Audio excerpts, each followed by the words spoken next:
नमस्कार, मी अनामिका. माझ्या गृहिणी दर्पण या यूट्यूब चॅनलमध्ये तुमचं मनापासून स्वागत करते.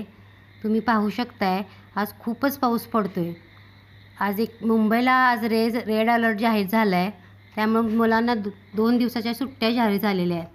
तर मी आज नाश्त्याला छोले पुरी बनवणार आहे.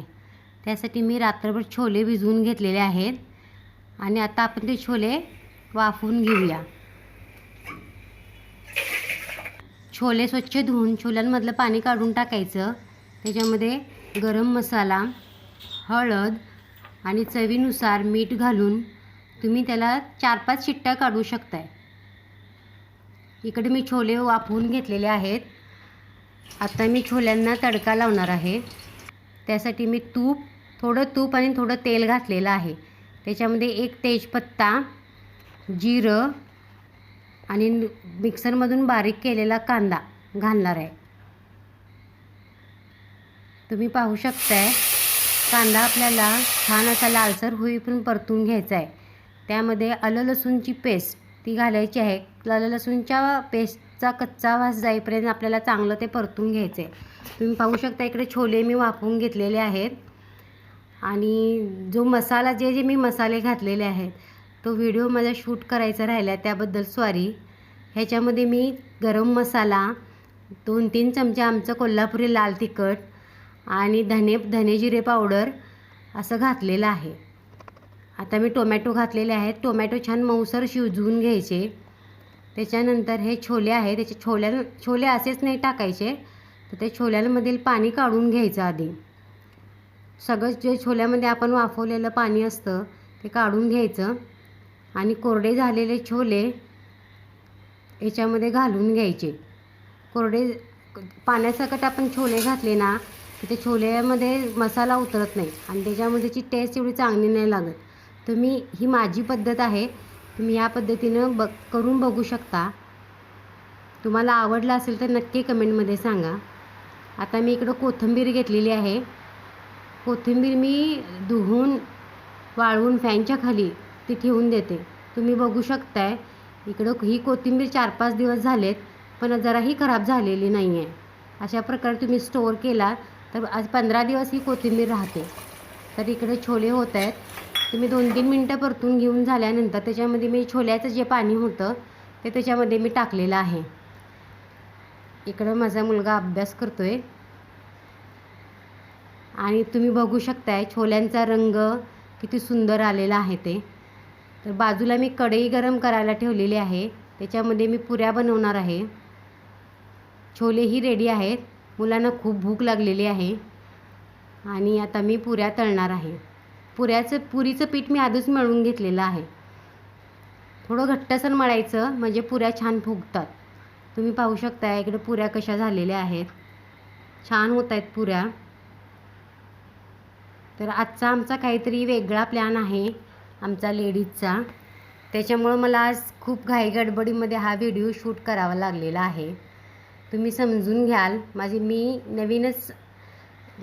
ह्या यूट्यूबमध्ये नवीनच असल्यामुळं तुम्ही मला समजून घ्याल ही अपेक्षा करते. काही चुका झाल्यास तुम्ही मला सांगू शकताय. तुमच्या काही सजेशन असतील तर त्याही मला तुम्ही सांगू शकताय. आता आम्ही आलो आहे इकडं टेरेसवरती. आम्ही बायकाच सगळ्या आज पावसामध्ये खूप पाऊस आहे ना आज, तर बाहेरही कुठं जाता येत नाही आहे. बाकी सगळे धबधबे इकडं तिकडं सगळीकडे बंदी असल्यामुळं आम्ही आज असं ठरवलं की आज आपण आपल्या टेरेसवर जाऊन पावसात भिजायचं आणि तिथं आपली एन्जॉयमेंट करायची. आपण बायका ठरवलं तर काहीही करू शकतो. कधी कधी असा मी टाईम स्वतःला देणं खूप गरजेचं असतं. त्यामुळे आपण खूप फ्रेश होतो. तुमचं याबाबत काय मत आहे मला नक्की कळवा.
इकडे आमची वडापाव पार्टी पण चाललेली आहे.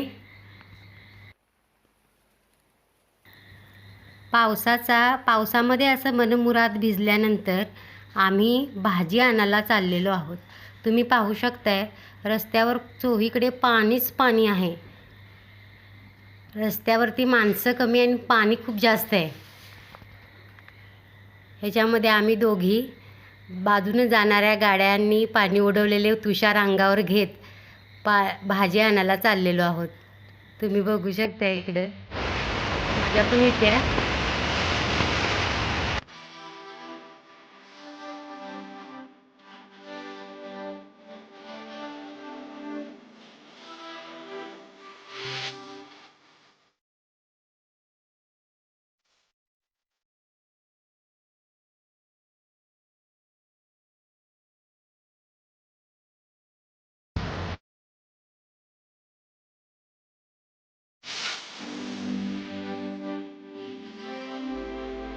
तर मैत्रिणींनो, तुम्हीही असा एखादा दिवस एन्जॉय करू शकता.